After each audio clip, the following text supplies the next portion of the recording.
రాష్ట్రంలో మహిళల మీద, బాలికల మీద అత్యాచారాలు జరుగుతున్నా సరే అఫీషియల్‌గా ట్వీట్స్ రావట్లేదు. రాష్ట్రంలో రైతులు పండించిన పంటకి ధరలు లేక ఇబ్బంది పడుతా ఉంటే వాళ్ళ కోసం అఫీషియల్‌గా ట్వీట్స్ రావట్లేదు. అదే హైదరాబాద్‌లో మహా న్యూస్ ఛానెల్ మీద అటాక్ జరిగిన వెంటనే అఫీషియల్‌గా ట్వీట్స్ వచ్చేసాయి. సాక్షి ఛానెల్ మీద దాడులు జరిగితే అప్పుడు స్పందించలేదు. అదే మహా న్యూస్ ఛానెల్ మీద దాడులు జరిగితే స్పందించారు. అంటే సాక్షి అనేది మీ దృష్టిలో మీడియా కాదా? ఈ ప్రశ్నలన్నిటికీ ఈ ఎపిసోడ్‌లో మనం డిస్కస్ చేద్దాం. కూటమి ప్రభుత్వానికి మరి అదేంటో మరి కాలం కలిసొస్తుందో, లేదంటే వాళ్ళు చేసిన ఆహ్, పనికి బౌన్సింగ్ బాల్ లాగా రిటర్న్ వస్తుందో తెలీదు గానీ, రీసెంట్‌గా తెలంగాణలో మహా న్యూస్ ఛానెల్ మీద కేటీఆర్, బీఆర్ఎస్ పార్టీకి సంబంధించిన కార్యకర్తలు మహా న్యూస్ ఛానెల్ మీద అటాక్ చేయడం జరిగింది. బికాస్ ఆఫ్ మహా న్యూస్ ఛానెల్‌లో కేటీఆర్‌కి సంబంధించిన టాపిక్ మీద మేబీ ఫోన్ ట్యాపింగ్ అనుకుంటా. సో, దానికి రిలేటెడ్‌గా కేటీఆర్ మీద ఎపిసోడ్‌ల మీద ఎపిసోడ్‌లు డిబేట్‌ల మీద డిబేట్‌లు పెడుతూనే సో, థంబ్‌లైన్స్ కూడా చాలా ఇర్రెస్పెక్టివ్‌గా ఒక క్యారెక్టర్‌ని బ్లేమ్ చేసేలాగా ఆ థంబ్‌లైన్స్ కూడా వాళ్ళు పెడుతున్నారు. సో, బీఆర్ఎస్ కార్యకర్తలకి ఇంక సహించలేక నిన్న హైదరాబాద్‌లో ఉన్న మెయిన్ హెడ్ ఆఫీస్‌లో మహా న్యూస్ ఛానెల్ మీద అటాక్ చేయడం జరిగింది. సో, అక్కడి వరకు బానే ఉంది. సో, ఈ మహా న్యూస్ ఛానెల్ మీద అటాక్‌కిను, మన రాష్ట్రానికి సంబంధం లేనిది, మరి మన రాష్ట్ర ముఖ్యమంత్రి సీబీఎన్ గారు, నారా లోకేష్ గారు, ఉప ముఖ్యమంత్రి పవన్ కళ్యాణ్ గారు ఎంత స్పీడ్‌గా స్పందించారంటే అఫీషియల్‌గా ట్విట్టర్ అకౌంట్స్ నుంచి అటు నారా చంద్రబాబు నాయుడు గారు అఫీషియల్ అకౌంట్ నుంచి స్పందనొచ్చింది. నారా లోకేష్ గారి అఫీషియల్ ట్విట్టర్ అకౌంట్ నుంచి కూడా స్పందనొచ్చింది.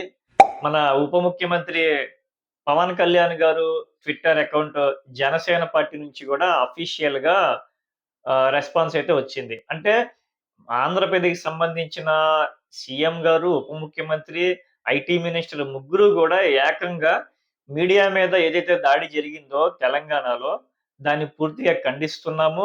మీడియా మీద ఇలా దాడులు జరగకూడదు. ఇది ప్రజాస్వామ్యం కాదు అని చెప్పి చాలా మంచి మంచి కొటేషన్స్ ఇచ్చారు.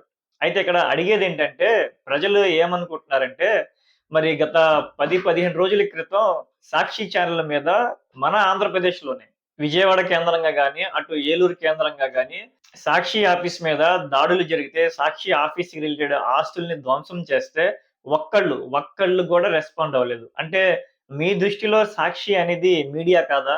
సాక్షిలో పనిచేసే వాళ్ళు జర్నలిస్టులు కారా? సాక్షి యాజమాన్యం గాని, సాక్షిలో పనిచేసే వాళ్ళు గాని ఎవరు కూడా మీడియాకి సంబంధం లేని వాళ్ళా?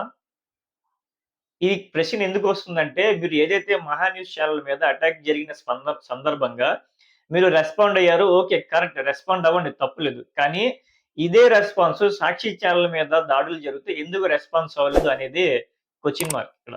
సాక్షి ఛానెల్ మీద దాడులు చేసింది టీడీపీ కార్యకర్తలు, తెలుగుదేశం కార్యకర్తలు, ప్రజాప్రతినిధులు ఎవరైతే రాలేదు. మరి అప్పుడు మీరు సైలెంట్‌గా ఉన్నప్పుడు మరి ఇప్పుడెందుకు సైలెంట్‌గా లేరు?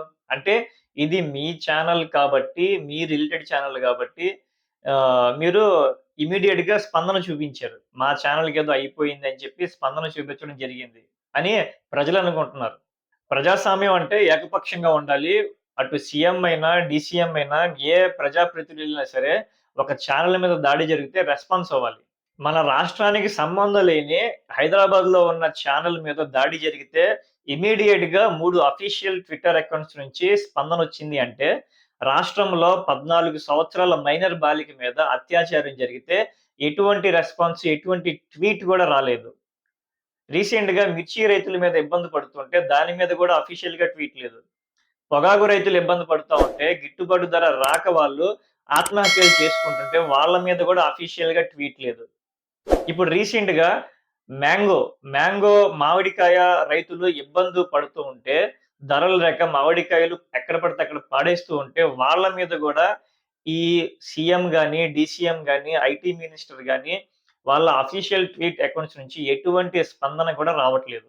అంటే మీకు రాష్ట్రంలో జరుగుతున్న ఇబ్బందులు, రైతులు పడుతున్న ఇబ్బందులు, వుమెన్స్ మీద, మహిళల మీద జరుగుతున్న అత్యాచారాల కంటే కూడా మహా న్యూస్ ఛానెల్ మీద దాడి జరిగింది. అది మాత్రం మీకు చాలా పెద్దగా కనిపిచ్చింది. అది మీకు బాగా పెద్ద సమస్యగా అనిపించిందనుకుంటా. అందుకే మీరు బాగా రియాక్ట్ అవ్వడం జరిగింది. సో, 'మహా న్యూస్' మీద దాడి జరిగిన తర్వాత ఆ రిలేటెడ్‌గా ఉన్న ఛానెల్స్ మీకు అర్థమయ్యే ఉంటుంది. ఆ రిలేటెడ్‌గా ఉన్న ఛానెల్స్ అన్నీ కూడా వాళ్ళ థంబ్‌నెయిల్స్‌ని మార్చి కొన్ని వీడియోస్ కూడా డిలీట్ చేస్తున్నారు అని చెప్పి లేటెస్ట్‌గా వస్తున్న న్యూస్. ఇదే 'మహా న్యూస్‌లో' డిబేట్‌లు పెట్టే ఈ పర్సన్ ఆ రోజు 'సాక్షి' మీద దాడి జరిగితే ఏ విధంగా మాట్లాడారో అందరికీ తెలుసు. సో, ఆ టైంలో 'సాక్షి' మీడియా మీద దాడి జరిగినప్పుడు జర్నలిస్టులంతా, మీడియా ఛానెల్స్ అంతా ఏకపక్షంగా నుంచుంటే ఈరోజు ఇది జరిగుండేది గాదు. సో, ఆ రోజు మీరు వన్ సైడెడ్‌గా ఉన్నారు గాబట్టి 'సాక్షి' మీడియాని ఒంటరిగా చేయడం వలన ఈరోజు దాడి జరగడానికి కారణమైంది. అదే ఆ రోజు మీ మీడియా ఛానెల్స్ అంతా గూడా 'సాక్షి' ఛానెల్ మీద దాడి జరిగినప్పుడు మీరు గళమెత్తితే ఈరోజు ఇటువంటి దుస్థితి వచ్చేదే గాదు. రాను రాను ఏ ఛానెల్స్ మీద దాడులు జరుగుతాయనేది గూడా మీరు భయపడాల్సిన అవసరం ఉండేది గాదసలు.